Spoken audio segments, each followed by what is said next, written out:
Okay. So we're continuing with the path of the just in the towards the end of chapter 1. And we just want to review just a little bit what we were talking about last week. And that is the Ramchal here, Rabbi Moshe Chaim Luzzatto, is speaking about how are we supposed to relate to the pleasures of this world, pleasures in Olam Hazeh, or as he refers to them as Hana'at Olam, physical pleasures, pleasures of the world. So Hana'ot Ha'olam, Hana, pleasure, it's not something that is meant to be avoided. We don't believe, as we'll talk about in a little bit, that pleasure is something, that physical pleasure, bodily pleasure is something that is by definition evil in nature, and it's something that has to be avoided at all costs. We don't believe that. That's not our approach. That's not the approach of Judaism. We say that one should absolutely partake in the Hana'ot Ha'olam, pleasures of the world, but we should do so as a means to an end, as opposed to an end in its own right. So pursuing physical pleasure for the purpose of the pleasure is not something that we are so into in Judaism. But pursuing physical pleasure because it leads to something positive is definitely something that we're into. Now, what are those positive things that it leads to? So the Ramchal explained that there's something called nachas ruach. Nachas ruach, nachas means, just like we have nachas from our kids. We have pride, we have joy from them. Nachas ruach means, I like my life. My life is great. I'm happy. I'm happy to be alive. I'm happy to be on this planet. I enjoy my existence. I'm enjoying my experience. And that's a positive thing, right? Like, for example, we came down to a lot here on vacation. Well, why are we on vacation? What does that have to do with serving Hashem, doing mitzvos, serving Hashem, et cetera, right? What does that have to do with anything? And the answer is, can't serve Hashem if you don't like your life. Welcome to Zoom. Enter your meeting ID followed by pound. You can't. One second. You can't serve Hashem if you don't like your life. You can't serve Hashem if you're not happy. So that's why we do things like take a vacation every once in a while, come to somewhere beautiful where you can hike or swim or just enjoy yourself and relax every once in a while. Right? That's called, I enjoy my life. I like my life. I'm happy to be here. That is, says the Ramchal, one of the purposes of pleasure in this world. The other one is, he calls Yishuv Hadas.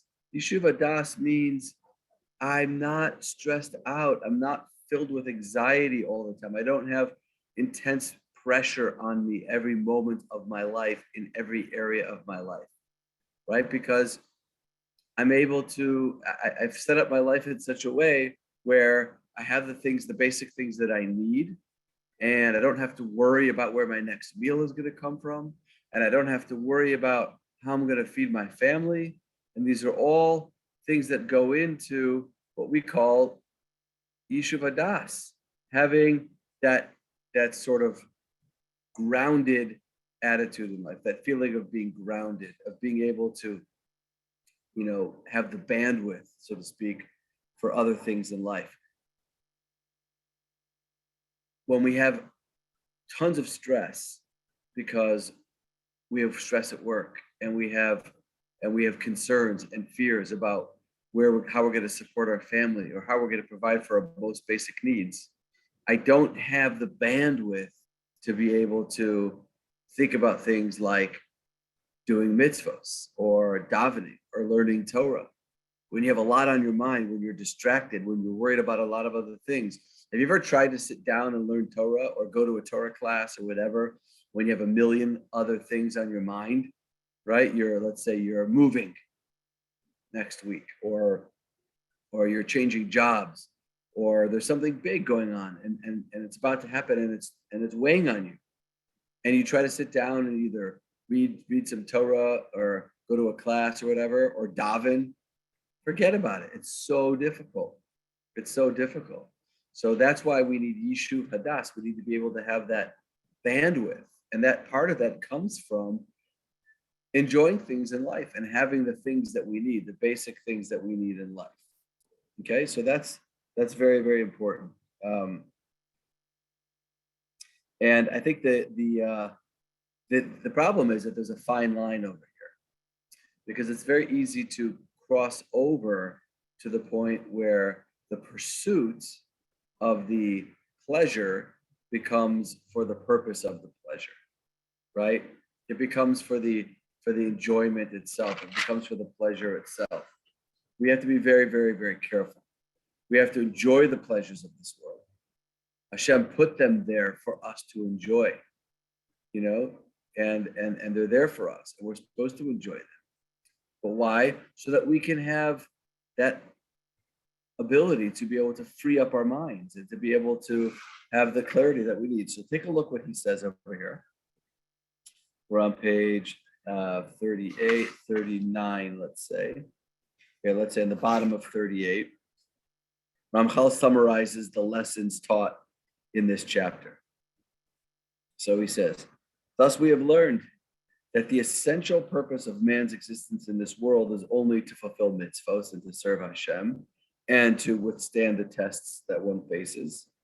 And the pleasures of the world are worthy solely to be used as a help and an aid to a person so that he will have the contentment and peace of mind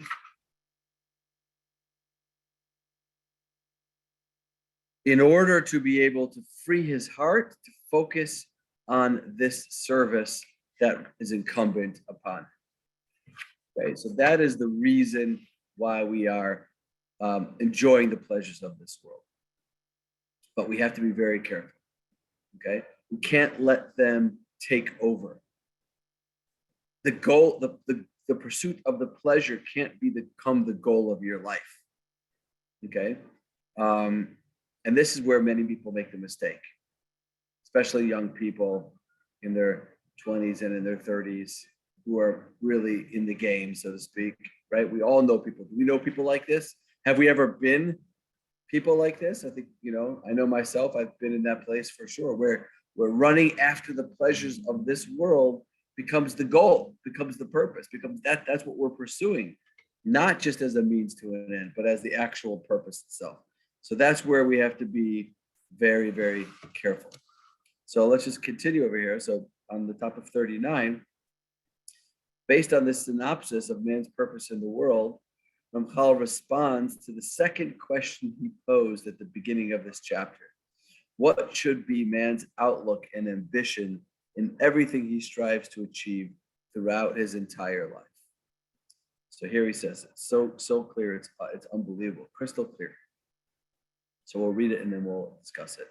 Accordingly, it is appropriate that one's entire direction in life be oriented solely toward the Creator, blessed be He, and that he should have no other purpose in any action that he undertakes, whether minor or major, other than to come close to him, blessed be He, and to break down all the barriers that interpose between him and his Creator, specifically all the physical matters and whatever is associated with them, until he was drawn after him, blessed be He, just as iron is attracted to a magnet. Okay, so the ultimate goal over here is to try to break away those things that get in the way, those barriers, those mechitzas, as we spoke about, that act as barriers between us and Hashem, and to try to do away with those things, and to try to identify what are the things that are going to bring me closer to Hashem. And once I've identified those things, then the goal becomes to pursue them with every bit of energy that I have. And what are those things that are drawing me away from Hashem? And then the goal becomes to do whatever I can to avoid those things. And that is the process. That is the process, to draw close to Hashem and to destroy those barriers. Now, what are those barriers? We spoke about it before. What are the mechitzot, the mechitzas that separate us? What is it? We're on page 39. What are those barriers? What are we referring to when we talk about the barriers that separate between us and Hashem? The Yetzer Hara. The Yetzer Hara, for sure, is part of it. Definitely, that's one of them. Also, we spoke about our bad midos, our bad character traits, right? The reason why it's so important to work on developing all of the different character traits that we're going to talk about in this book and that we learn about in general in the Musar world is because you can do all the mitzvahs and all the Torah in the world, but if you haven't developed your midos, if you haven't worked through those character traits, you're not going to be able to absorb the light, the spiritual light, the energy of holiness that comes from the mitzvahs that you do. Your mitzvahs create light and spiritual connection, but the bad midos stand as huge walls between us and Hashem. In particular, we talk about anger and gaiva. Gaiva is arrogance, and kavod, the need for honor seeking, jealousy. These are all the different midos that can really get in the way of a person connecting to Hashem. And of course, the ego, right? The biggest barrier between me and Hashem is me. I always like to remind you this great comment. I think it was from the Baal Shem Tov. I think that's who that's attributed to. That Moshe Rabbeinu, is talking to the Jewish people, and he's recalling how when the Jewish people received the Torah at Mount Sinai, that Moshe stood between Hashem and the Jewish people and acted as an intermediary for the receiving of the two tablets. And the verse in the Torah where he says this, he says, Anochi omeid bein Hashem u'beinechem. And I stood, Moshe's recalling in his life, and I stood between you and Hashem. But if you read that in a slightly different way, it says the Baal Shem Tov, read it differently. Anochi, I, the concept of I, my ego, that is what is omeid bein Hashem u'beinechem. That's what stands between Hashem, you and Hashem. It's just your ego. To the degree that a person is able to break his ego and nullify himself and nullify his own ego and his own will, and we're going to talk about this a little bit more deeply in a minute, how this works. To the degree that a person is able to do that, they are tearing down these walls, these barriers, these mechitzas that exist, that stand between me and Hashem. And that's what allows the light to come in, the light that's created by our mitzvahs and our avoda, our service of Hashem, and our davening and our Torah learning. But what else? What else are these walls? What are the other mechitzas that get in the way?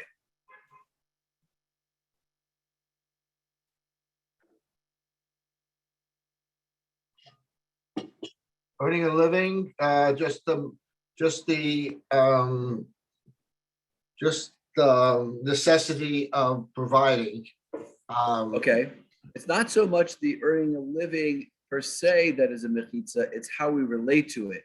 In other words, to the degree that produces fear or anxiety in us, then that fear and that anxiety is a mechitza that stands between us and Hashem. Because fear and anxiety and control, the need to be in control, the need to be controlling everything, is in a sense, it's pushing Hashem out, right? That pushes Hashem out of the picture. And the way to feel Hashem's presence in our lives is to give over that to Him. to give over the control to Hashem, which is, by the way, just about the hardest thing in the world to do, right? But it's to give over control of Hashem, of our lives even, and of our choices, and of the path and the course that we're going on. That is part of breaking down these mechitzas and eliminating the fear. Also, another one of the great mechitzas that gets in the way is our own self-limiting beliefs, the things that we tell ourselves or other people tell us and convince us we can't do. For whatever reason, I can't do this, I'm not strong enough to do this, I'm not smart enough to do this, I'm not powerful enough, whatever it is, all those limiting beliefs that get in the way of us being able to be plugged into Hashem and to achieve and accomplish our goal and our purpose in life, those are mechitzas. Those are barriers that get in the way, that prevent us from being able to connect to Hashem. So all of these mechitzas, all of these barriers is what the Ramchal is talking about over here when he says that we need to learn how to eliminate these things from our lives. Any questions on that so far? David, Yes. Go ahead. Go ahead, Stacy. Go ahead. hi, Hi. sorry, it's me. So we, in the world that, let's say, I live in, or most of us live in, we have daily interactions with people who don't have our same beliefs, right? Wherever we Yep. go, we do our errands. So when you have an interaction with someone and it's just so different from, your thinking or whatnot, and you're always trying to be the good person and do the right thing, but you have an interaction with someone who has very different beliefs than you and just is different from you, right? Because we don't Yep. live in our little bubble the way others might. What's your answer to that? What's your guidance for that? To keep us Yeah. grounded Mhm. and to Mhm. keep our heads in line, because things Mhm. just happen in your daily lives that you don't have control over. Right. How do you have enough control in ourselves to make sure we keep on this path, Right. the straight and narrow path? Yeah, I mean that's a great question. There's no real easy answer to that question, other than I think that that it's important to keep in mind on our journeys and where in our lives and where we go and the situations that we end up in and the people that we end up meeting and interacting with is all part of Hashem's plan. It's all part of Hashem's will, right? When I everybody's unique life circumstances are different. Some people live in a wonderful bubble where everybody thinks like them and everybody acts like them. And, for some people that's great and that's what they want and that works. And they go live in places like New Square or wherever they want to go live. And that's fine. But for most other people in the world, you're out there, you're in the world to some, more or less to different degrees, but you're in the world and you have to deal with situations and you have to deal with people. And as you said, people who don't share our values, who don't look at the world the way we look at the world, right? So we have to just sort of understand that everybody that crosses our path in any given day, that person was sent into my world for some reason, something that I'm supposed to grow from or learn from that person or grow from that situation. And, ultimately to try to see the spark of goodness in everybody. We were talking about this on Shabbos that the clothes of the Kohen Gadol, the clothing that the Kohanim, that the priests wore, had many different symbols, and every one of the garments atoned for a different transgression. And one particular garment atoned for the transgression of Lashon Hara. And I won't go into all the details, but basically what we kind of came up with was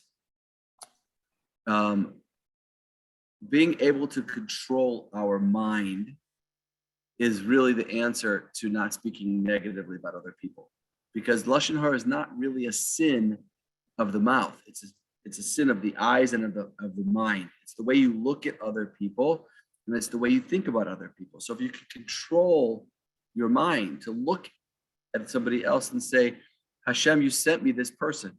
This person looks at the world very differently than I do. This person is challenging me in some way. But you know what? If this person's in front of me right now, it's because you sent this person, and I'm going to look for their spark of goodness, their spark of holiness, their godliness. And I'm going to try to understand something from this person. And I'm going to, of course, try my best to hold on to my midos and my character traits and be a mensch under all circumstances.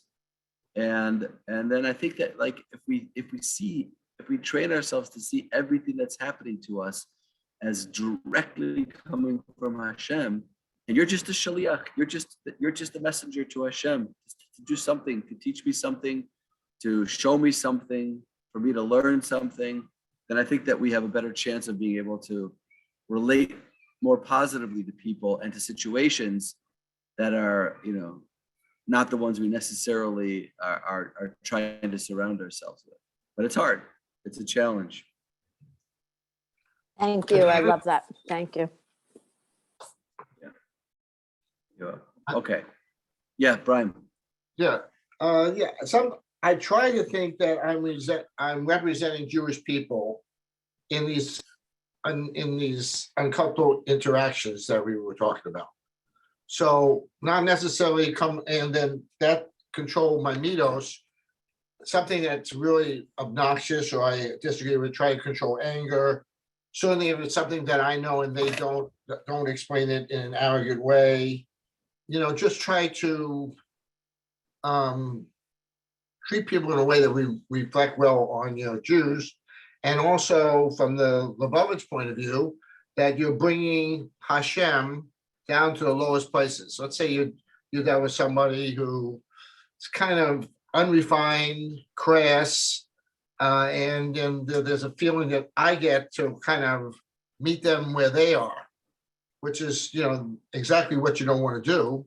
You want to kind of elevate the conversation, treat them civilly, treat them well, and it's just part of bringing, creating a world that Hashem can return to. Now, obviously, that doesn't run through my mind all the time, but those are ways that I find to try to control my behavior when confronted with people that are so much different and really inimical to some of the things that I believe. Okay. Yeah, that's beautiful. If you could do that, that's a great thing. That's a great thing. Yeah, Brian, go ahead. You were going to say something? So I'm looking at the first part of the paragraph, and I'm curious how do you reconcile this with a secular life?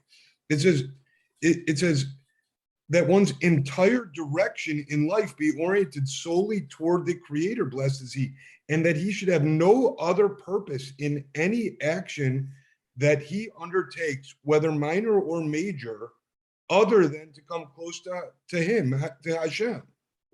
I mean, that's right. It's like no going to Bulls games, no playing golf, no. I mean, like this. How do we reconcile this in our modern secular lives, or don't we? I mean, is there no place for secular life? Right. So the answer to that is along the lines of what he was saying before, which is that pleasures of this world are not inherently problematic, right? A Bulls game, although I think a Bulls game is inherently problematic. It's so painful to watch them, but a golf game, a Bulls game, whatever. There's nothing inherently, like, I guess a way of putting this is that everything in a sense is parv, right? I mean, there are things that are inherently bad, right? Things that are immoral or inappropriate. We're not talking about those types of pleasures. I'm not talking about, God forbid, inappropriate pleasures, things that are, just disgusting or immoral or whatever, but just fun, a game, a golf game, sports, exercise, a vacation. There's nothing wrong at all with those things, and they can be very, very helpful. They can contribute in a real way to my serving Hashem. Because if those things give me a sense of, hey, you know what? I'm a happy person. I like being alive. Part of what makes me happy is being able to go out and play a game of golf once in a while and, go golfing with some friends, or to go to a basketball game once in a while, or to go on a vacation, or to have a nice meal at a restaurant, or, whatever. There's to get some, Romanian steaks and throw them on the grill. There's nothing bad about any of those things. So there's nothing inconsistent. You can live two people, let's say it like this, two people could be living similar lives. One could be secular and one could be very religious. And they can live in homes that look the same, and they could drive cars that look the same, and they could spend vacations in a similar way. But the difference is that one person might be pursuing those pleasures as the goal of his life, right? I'm working so that I can have that vacation because that's what I'm working towards. So that, that's my goal, that's my dream, that's my purpose. And for the other person, it's a means to an end. So if you're able to take the pleasures of the world as a way to recharge your battery, to broaden your bandwidth so that you have more time and energy to focus on the things that are truly important in your life, your family, the people that you love, serving Hashem, Torah, mitzvahs, learning, all these things, then you're living in a very religious way, even though you might be going to the same basketball game and playing the same golf game as your friend who's very secular. So it's really about the role that these pleasures are playing. Are they playing a means to an end role, or do they become the pursuit itself? Yeah, But I have a question. So what's the difference? This is very confusing to me. The difference between religious and secular, because in my mind, we all have a journey to achieve. And I personally have an issue with this secular, religious, not religious. Like, how can you tell if, let's say, Steve, or is that your name? I forgot. Melissa's husband. Yeah, Yeah, Steve. yeah, Steve. He's secular. Yeah. Trust me, secular. Totally, completely. But wait a minute. But as Jews, He's not listening. he is listening. He is listening. But as Jews, He was trying not to interrupt, David. but anyway, I Oh, always. you were frozen. You were frozen. Anyway, I always feel that I've come, well, you've known me for what, 20 years? I've come a very long time, and I never considered myself secular, religious, observant. So Hannah, you're making a great point. I don't like those terms either. I'm not a fan of those terms either. I was only, in order to answer Brian's question, sort of, borrowing that terminology, but you're right. It's a silly construct. I'm secular. I'm religious. We're all here to serve Hashem, and we serve Hashem however we can.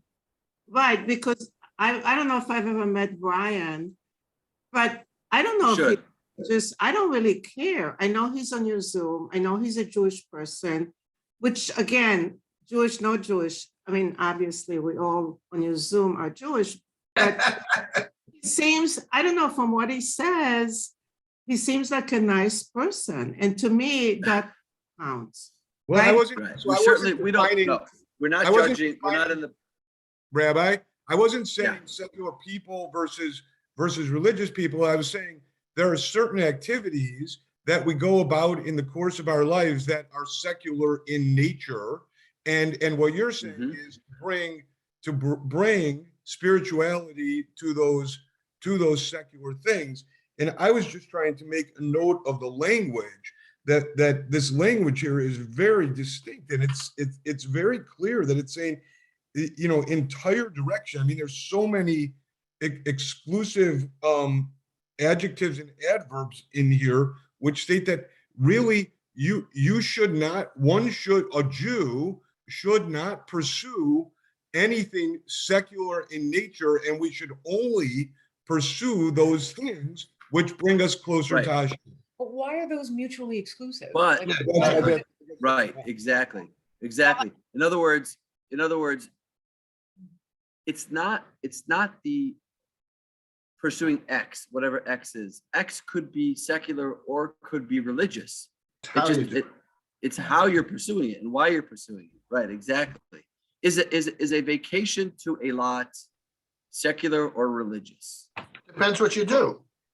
It But wait depends a why you're minute, doing we it. got- It depends what you do when you're there and why you're doing it. If you're doing it because you want to go see Hashem's beautiful world and you want to go snorkeling in a sea, like today we went snorkeling and saw a whole universe under the sea, and I walked away and I was like, Hashem, you're amazing. You created all of that exquisite beauty under there just for pleasure for us to enjoy and to, that's, so one could say going on vacation to a lot, that's secular. Right? When you're in yeshiva, when we were in yeshiva, the rabbis always said, don't go to a lot, because they knew what we were going to do if we went to a lot. That's the first thing you Right? want to We do. were 19 and 20. They were smart. But is going to a lot secular or is it religious? So it just depends. It depends on why you go and what you're doing when you're there and what your motivation is and how you're experiencing it. So you're right. You should never do anything secular in your life. Never do anything secular. Only do things that are going to bring you closer to Hashem. But anything can bring you closer to Hashem if you're doing it for the right reason and with the right focus and right intention. I think that's the point. Yeah. David, Um, let's say that you go to the Super Bowl and you control your anger. You're not arrogant with people that you meet, and you meet somebody who's got a problem that you can help them with, and you could change that person's life completely. So you're not there to bet. You're not there to rub it into people. You're in there to enjoy. And there's a fellow person who you can help. So after the Super Bowl, you can say, you know what? 100%. And I've even if got a there's lot of not, information about this. I can help you. So Hashem even put if you there's there not, for that. just connecting. Right, but even if it's not for that, even if it's just enjoying time with other people, that could be absolutely religious and spiritual in nature. Enjoying time with other people. But Brenda, By the you had way- a question before. We missed your question. I wanted to comment, Yeah. Brian, I think that the language that Rampal uses, a couple of weeks ago, I was rocked by the word precision, that every mitzvah had to be done with precision. And this week we're talking about one's entire direction. And that rocks me because, we're all, as we are all expressing, on a journey and learning and growing, and that sort of used to be enough for us. I think what Rabbi David is doing is pushing us on that journey. Rampal is pushing us forward. It's not okay just to be on a journey. We have to be working towards, but I'm entirely with Brian. This study is different for me. I've never heard or studied words like precision or one's entire journey. So, we have to, that's kind of why I'm agreeing a lot with all of you who are pushing, this is pushing us. Mhm. And are we ready? Pushed along a little bit more. Right. Yeah, Brenda, that's beautiful. It's so beautiful what you just said, and it's so true. And it's like, it really is. I mean, the Ramchal, I mean, there's no way of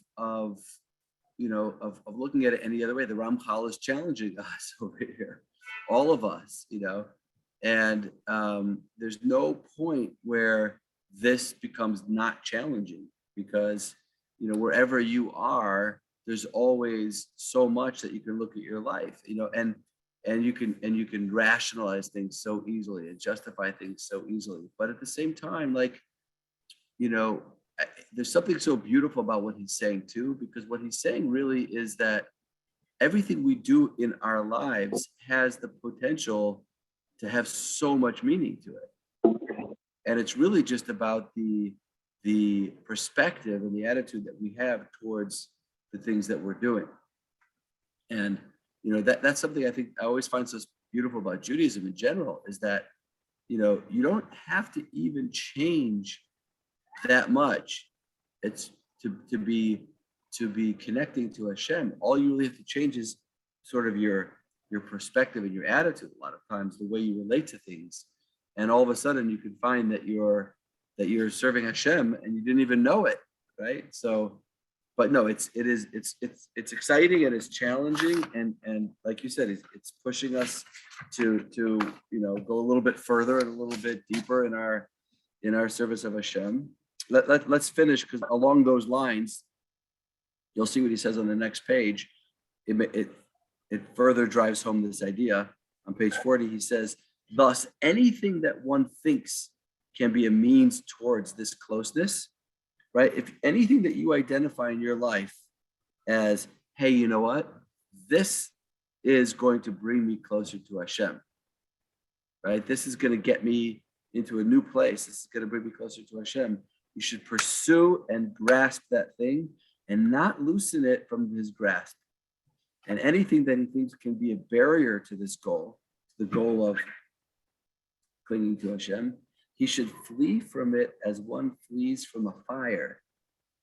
This focus in life is in accordance with what is stated in Tehillim, and this is David HaMelech, King David, who kind of summarizes this all so beautifully. As I mentioned before, the Ramchal often turns to Psalms and King David to support what he's saying.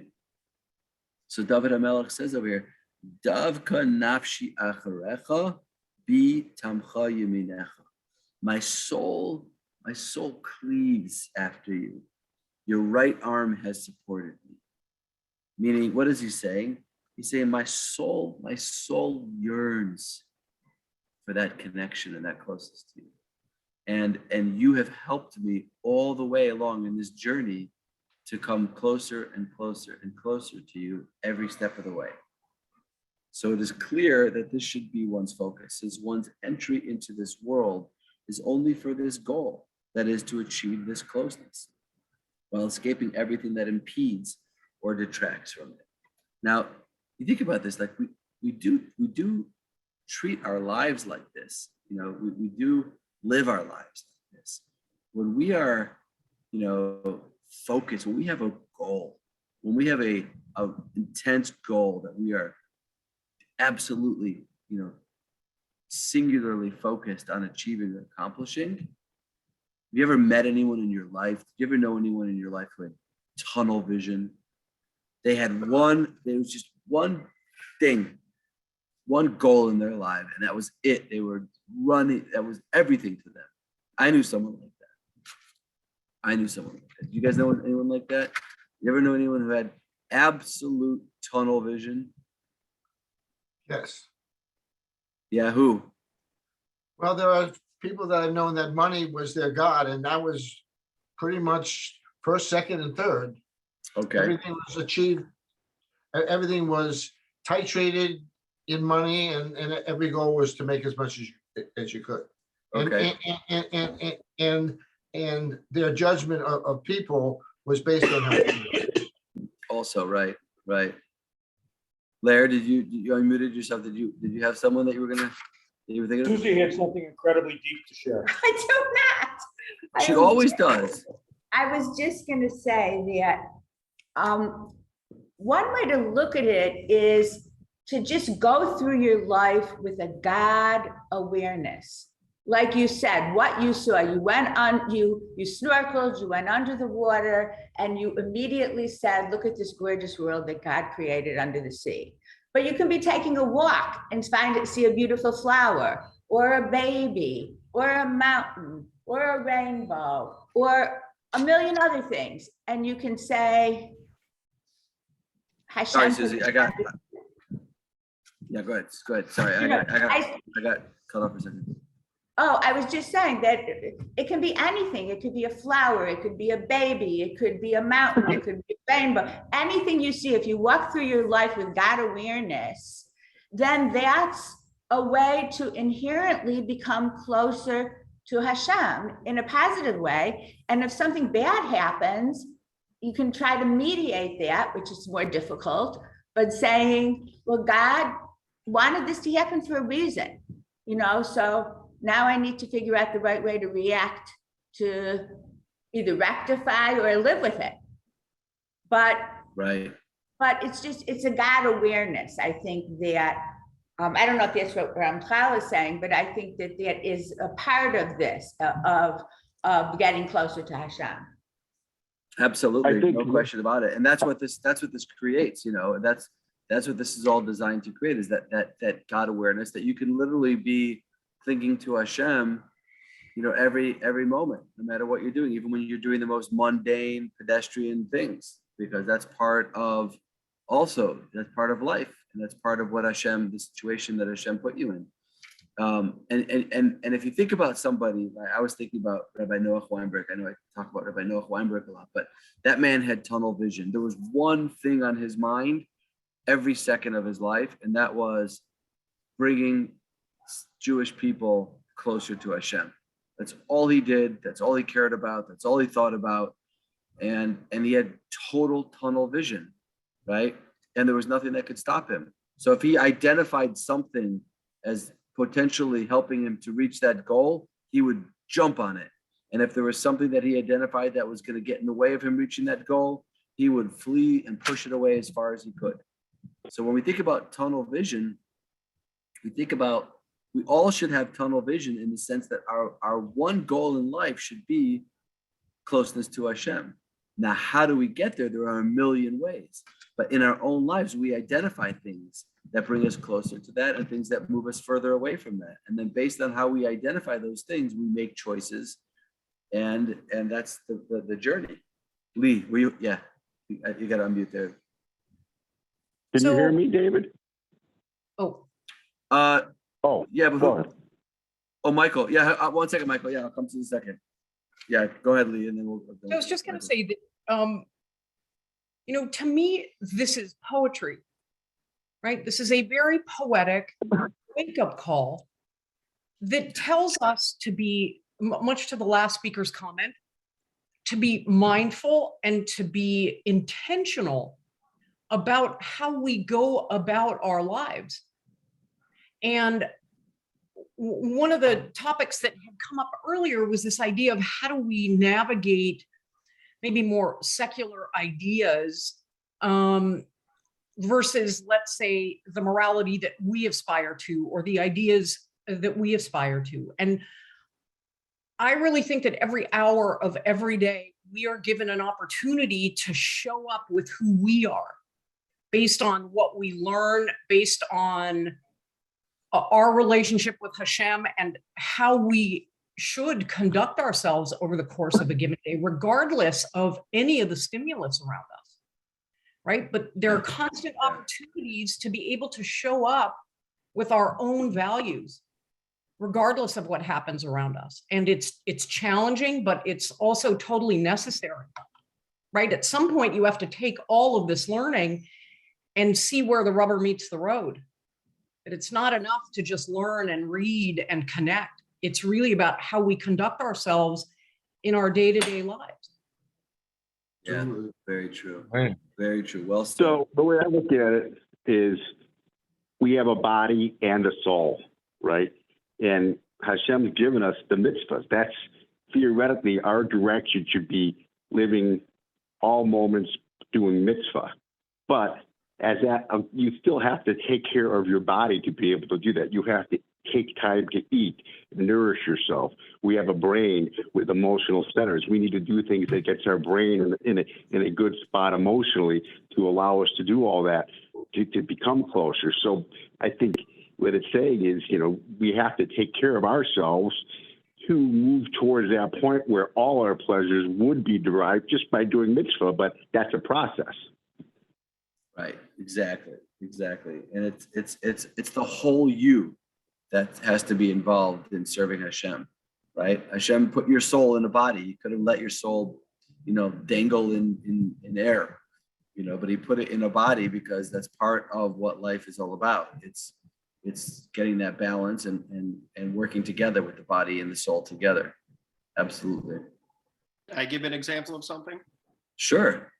So, like, sometimes, it's easy to thank God for beautiful things because it's pretty easy to see if you're snorkeling under the water and you see beautiful fish.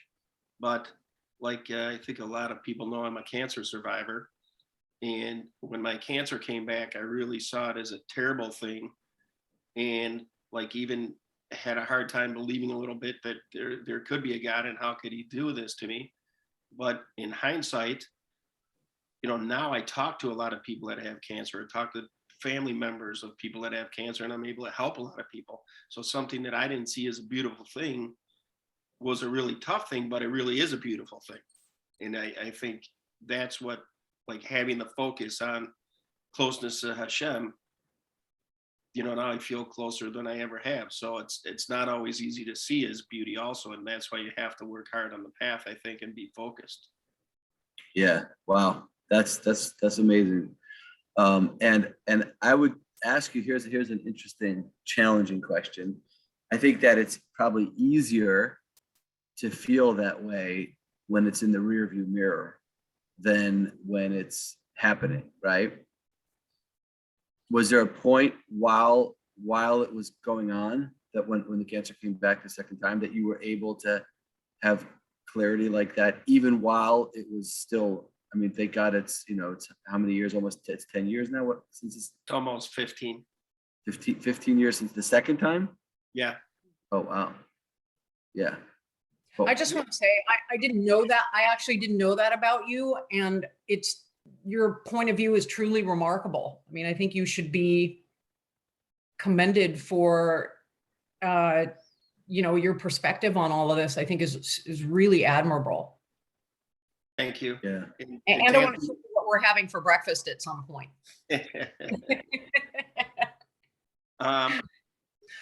To answer your question, I think once I got over the initial shock of it, that I did like have super focus and did talk to God. And I'll give you like one quick example. Like, even I wouldn't take the elevator at the doctor's office. I would take the stairs to prove that I still had enough strength to do that. And I definitely was talking to God at that point about it. But I think it is a lot easier to have clarity in hindsight than it is looking forward. Yeah. But one of the things that happens is when you go through something like that and you come through it like you did, then it gives you a certain confidence when, God forbid, if another challenge comes your way, that, Hashem helped you through one challenge and he can help you through another challenge. Absolutely. Yeah. And I think and then you can help other people also. When people hear your story, oh, wow, this person, this happened to him and look at him now, and gives people hope. And yeah. I just want to thank you so much for sharing your story, because I'm very touched. And I really want to bless you. May you live for a long, long time with your lovely wife. And Sam, we'll see you all soon. I just want to wish you whatever you wish for yourself. I think it's wonderful that you're open to us. Thank you for sharing. Thank you. Wow. Beautiful. Beautiful. Okay, you know what? I think this is a good place to stop. This is very bad for Steve's image. Sorry, I mean, Yeah, I know. Steve, you It's a just blew problem. your image. Sorry. Yeah, I agree. All right, I'm gonna stop the recording here 1 second. Make sure you want to stop the recording.